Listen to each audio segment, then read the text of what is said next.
Guys, നിങ്ങൾക്ക് ഞാൻ ഒരു കാര്യം കാണിച്ചുതരാം. ഒന്നൊരു ചെറിയ കാര്യമാണ്.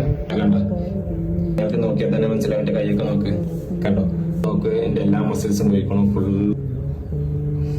ഇനി നോമ്പിന് കുറച്ച് മുമ്പുള്ള എന്റെ ബോഡി ഒന്ന് നിങ്ങൾക്ക് ഞാൻ കാണിച്ചുതരാം. ഇപ്പൊ ഫോറാം ആയാലും ചെസ്റ്റ് ആയാലും നല്ലൊരു മസിൽ മാസും അല്ലെങ്കിൽ ഭയങ്കരമായിട്ട്. അപ്പൊ ഞാൻ ആ വീഡിയോ ചെയ്യാൻ കാരണം എന്താന്ന് വെച്ച് കഴിഞ്ഞാൽ കുറെ പേര് എന്നെ കാണുമ്പോ പറയുമ്പോ ഭയങ്കര എല്ലും കൊട്ടയായാലോ അല്ലെങ്കിൽ ഉടനല്ലോ ഭയങ്കര മസിലൊക്കെ കമ്മിയായല്ലോ, എന്താ സംഭവം എന്നൊക്കെ കുറെ പേര് ചോദിക്കും. അറിയാലോ, നമുക്ക് എല്ലാവർക്കും നോമ്പാണ്.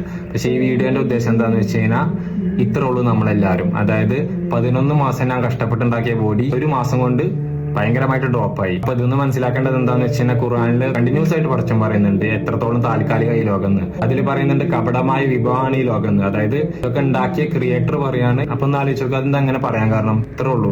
സ്വന്തം ശരീരമാണെങ്കിൽ പോലും ഒരു കാര്യങ്ങളോടും അന്ധമായിട്ടുള്ള ഇതില്ലാതെ ഞാൻ ജീവിക്കില്ല എന്നുള്ള ഒരു അറ്റാച്ച്മെന്റ് ഒരിക്കലും പാടില്ല. ഞാൻ എന്റെ ബോഡിയായിട്ട് ഭയങ്കര അറ്റാച്ച്ഡ് ആണെങ്കിൽ ഇന്ന് ഞാൻ ഭയങ്കര ഡിപ്രസ്ഡ് ആവും. ഞാൻ നോമ്പ് ഇങ്ങനെ വിചാരിക്കാം, എങ്ങനെയെങ്കിലും ഈ നോമ്പും തീർന്നിട്ടാൽ മതി, എങ്ങനെയെങ്കിലും ഈ നോമ്പിൽ നിന്ന് രക്ഷപ്പെട്ടാൽ മതി എന്നാണ് എന്റെ മൈൻഡ് സെറ്റ്. കാരണം ഭയങ്കരമായിട്ട് ഞാൻ ബോഡിയിലോട്ട് അള്ളഹാനോടല്ലാതെ എന്റെ ബോഡിയിലോട്ട് അറ്റാച്ച്ഡ് ആണെങ്കിൽ എന്റെ മൈൻഡ് സെറ്റേ മാറും. ഒരു പരിധി വിട്ട് ഒന്നിനോടും ഒരു അറ്റാച്ച്മെന്റ് നിങ്ങൾ വെക്കുമ്പോഴാണ് എല്ലാം നിങ്ങളെ ഡിപ്രസ്ഡ് ആക്കുന്നത് അല്ലെങ്കിൽ എല്ലാം നിങ്ങളെ സാഡ് ആക്കുന്നത്. അത്രക്കുള്ളൂ നമ്മൾക്ക് ഷടയെന്ന് പറയുമ്പോൾ തീരും. എല്ലാവരും ഇഷ്ടപ്പെടണം, സ്നേഹിക്കണം, ഇതൊക്കെ വേണം. പക്ഷെ എപ്പോഴും അതെ, നിങ്ങൾ ഇതൊക്കെ താൽക്കാലികമാണ്. ഇപ്പൊ ഖുർആൻ വായിച്ചാൽ വ്യക്തമായിട്ട് നിങ്ങൾക്ക് മനസ്സിലാവും. ഒരു ഡെലൂഷൻ ആണ്, ഒരു പ്ലഷർ ആണ് ഈ ലോകം എന്ന് കണ്ടിന്യൂസ് ആയിട്ട് പറയുന്നുണ്ട്. എല്ലാം പോവും, നിങ്ങളുടെ മുടി പോവും, നിങ്ങളുടെ കാഴ്ച പോവും, നിങ്ങളുടെ സൗന്ദര്യം പോവും. കണ്ടോ, ഈ മുഖമൊക്കെ ചുളിയും, എല്ലാം പോവും. അപ്പൊ അത് പോവും എന്ന് മനസ്സിലാക്കാനാണ്. നമുക്കൊക്കെ ഒരു സെക്കൻഡ് മതി എല്ലാം മാറി മാറാൻ.